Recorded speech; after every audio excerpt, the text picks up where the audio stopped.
วันนี้รถใหม่ครับเซอร์วิสนะครับนี่เตรียมความพร้อมเต็มลมก่อนโอ้ไม่ต้องโทรตามเลยวันนี้ช่างแป้งมาก่อนเลยครับเห็นบอกโอ้ยวันนี้โอ้ยครับ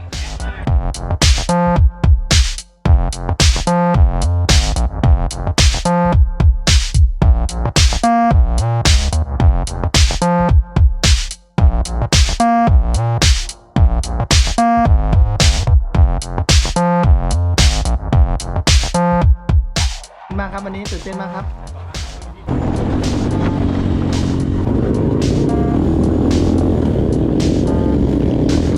เพราะว่ามันเป็นทางขี่จักรยานไม่ใช่เหรอถ้าเป็นนี่กาโดดเลยนั่นน่ะใจคอแหมไอชิวอ่ะสุดยอดอ่ะหมวกกันน็อกก็ไม่ใส่อ่ะหมวกกันน็อกก็ไม่ใส่อ่ะขี่อ่ะ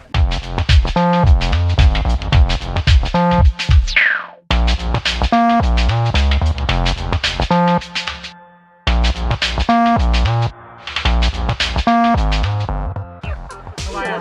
เดินไม่บอกอะไรอยู่นั่นไม่รู้ดุ๊กเล่าอะไรอยู่ไม่รู้ดุ๊ก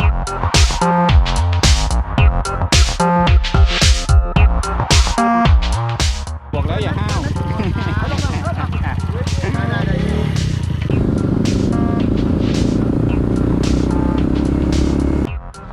อันนี้เวลาเที่ยงนะครับเราก็พักกินข้าวกันครับตอนนี้อยู่กันที่ร้านเดิมครับนี่สมาชิกเรามากัน4 คนไก่ไม่ตายไม่ตายวันนี้เชื้อโรคหยุดมันนะวันนี้มีไก่นะครับข้าวหมูครับไข่ดาวข้าวหมูไข่ดาวไก่ครึ่งตัวร้อนครับอร่อยบรรยากาศครับโดยรอบเย็นบรรยากาศตรงนี้ไปแล้วครับกินข้าวกันก่อน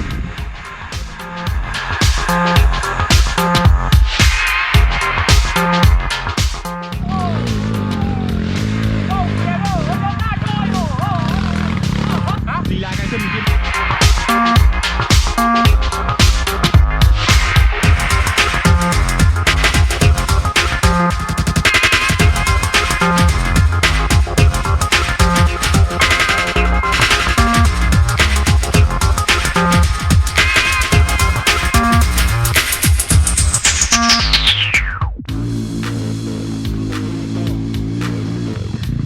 เป็นไงครับวางยาด้าน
720สายป่าครับ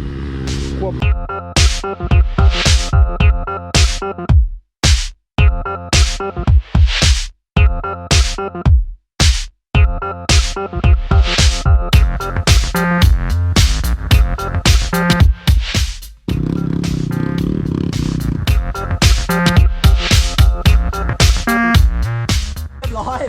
ปิดไว้ดีกว่าเนี่ยฮะปิดไว้กันเนาะผมปิดไว้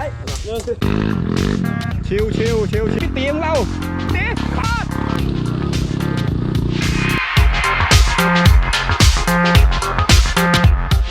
แล้วหน่อยโอ้โห หลวงปู่ฮก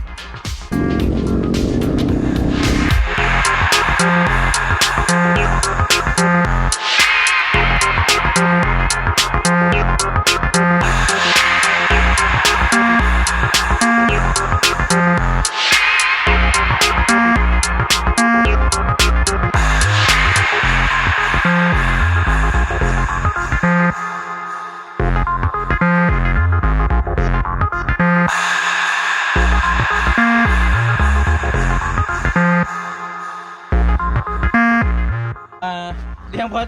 เมื่อเช้าครับ เชือดครับ เชือด เชือดตัวเอง